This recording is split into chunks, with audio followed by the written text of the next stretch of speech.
வணக்கம். நாம் இந்த பதிவில் மூச்சு பயிற்சியை பற்றி மிக சுலபமாக தெரிந்து கொள்ள ஒரு கதையின் மூலமாக பார்க்க இருக்கின்றோம். ஒரு காட்டில் குருவும் சீடனும் அமர்ந்து கொண்டு பேசிக் கொண்டிருந்தனர். சீடன் மனிதனுடைய ஆயுட்காலத்தை பற்றி பலவித சந்தேகங்களை பற்றி கேட்டுக்கொண்டிருந்தார். குருவும் பதில் சொல்லிக் கொண்டிருந்தார். சீடன் தொடர்ந்தான். குருவே, ஒரு மனிதனுடைய ஆயுட்காலம் அவன் உள்ளிழுத்து வெளியிடும் மூச்சின் எண்ணிக்கையை பொறுத்தது என்கின்றார்கள். மேலும் மனிதன் ஒரு நிமிடத்திற்கு 16 முறை சுவாசத்தை உள்ளிழுத்து வெளியிடுகின்றான்.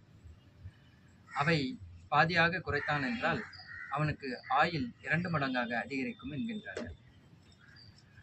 குரங்கு மற்றும் முயல் தலா 32 முறையும் 39 முறையும் சுவாசிக்கின்றன. இதனால் அவைகள் 10 வருடங்களுக்கும் குறைவாக வாழ்கின்றது என்று சொல்கின்றார்கள். ஆமை ஒரு நிமிடத்திற்கு 4 முறை மட்டுமே சுவாசிக்கின்றது. அவை 300 வருடங்கள் வரை வாழ்கின்றது என்கின்றார்கள். இதெல்லாம் உண்மையா என்று கேட்கின்றான். குரு அதற்கு, சீடனை, நீ கேட்டது மிகப்பெரிய கேள்வி. அதற்கு அங்கே விளையாடி கொண்டிருக்கும் முயலை கூப்பிட்டு கேட்போம் என்று சொல்கின்றார்.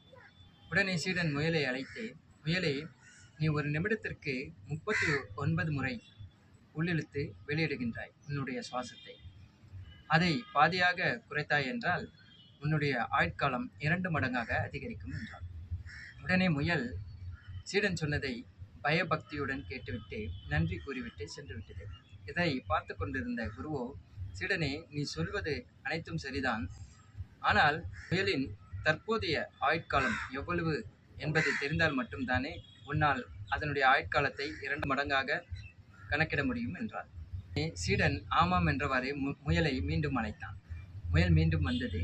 முயலை, உன்னுடைய தற்போதைய ஆயுட்காலம் எவ்வளவு என்று சொல்ல முடியுமா என்று கேட்டான். உடனே முயல் அதற்கு, ஐயா, என்னுடைய தற்போதைய ஆயுட்காலம் என்னை துரத்தும் புலியின் வேகத்தை பொறுத்தது என்று சொன்னான்.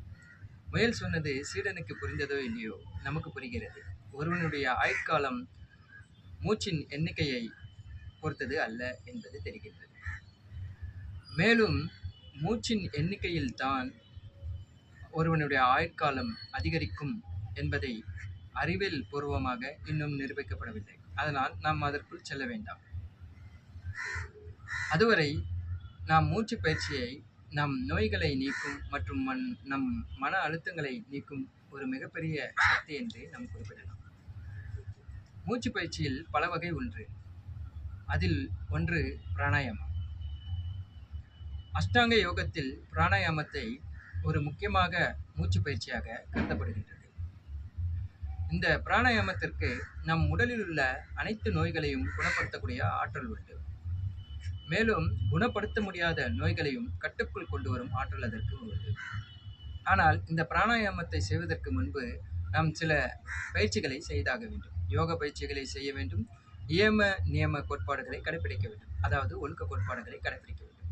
அப்பொழுதுதான் இந்த பிராணாயாமம் நமக்கு கைகூடும். இதற்கு அடுத்த நிகழ்வாக தியானம் உள்ளது.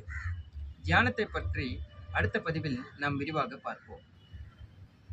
அதுவரை நாம் ஒரு தகுந்த ஆசானிடம் ஆசனத்தையும் மூச்சு பயிற்சியும் கற்று நம் உள்ளத்தையும் உடலையும் வலிமையாக்கி நாம் செய்கின்ற செயலில் முழுமையாக வெற்றி பெற்று நம் வாழ்க்கையை வளமாக வாழ்வோம் என்பதை தெரிவித்துக் கொண்டு விடைபெறுகின்றேன். நான் உங்கள் வடிவில் யோகா மற்றும் பிராணாயாம சக்கர மெடிடேஷன் ஆசிரியர்.